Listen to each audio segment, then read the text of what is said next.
కలియుగ వైకుంఠం తిరుమలలో ఎప్పుడు నిత్యం లీలలు జరుగుతూ ఉంటాయి. స్వామి ఏదో ఒక రూపంలో వచ్చి లీలలు జరిపిస్తూ ఉంటాడు. అంతెందుకు మనకు కూడా ఒక నానుడి ఉందిగా, దైవం మానుష రూపేణ అని.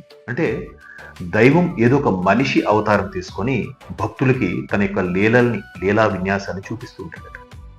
ఇదెందుకు ఇప్పుడు చెప్తున్నా అనుకుంటున్నారా?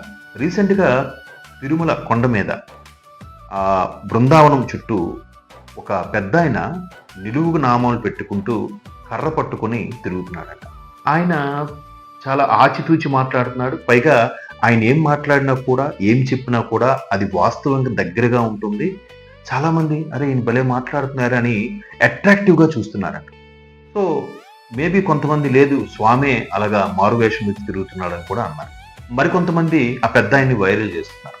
మేబీ స్వామి ఒక అంశగా వచ్చాడా, తన అంశగా పంపించాడా, లేదా ఆయనలో ఒక రకమైన అట్రాక్షన్ ఉందంటే స్వామికి నిజమైన భక్తుడైన అయిండొచ్చు.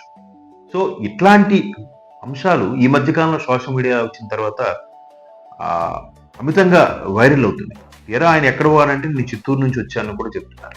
అలా చెప్పినప్పుడు అంటే మేబీ ఒక మనిషి ఒక వ్యక్తికి లేదా ఒక వ్యవస్థకి సాయపడినప్పుడు మరలా ఆ వ్యక్తి ఎప్పుడు కనపడిపోతే అప్పుడు ఏమనుకుంటాం, బా ఎవడో ఎక్కడి నుంచో దేవుడిలా వచ్చాడు మనం కాపాడాడంట.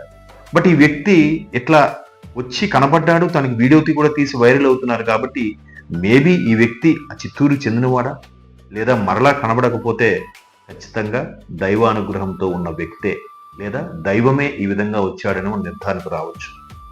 సాటి మనిషికి సాయపడడంలో తప్పులేదుగా. మానవ సేవే మాధవ సేవ.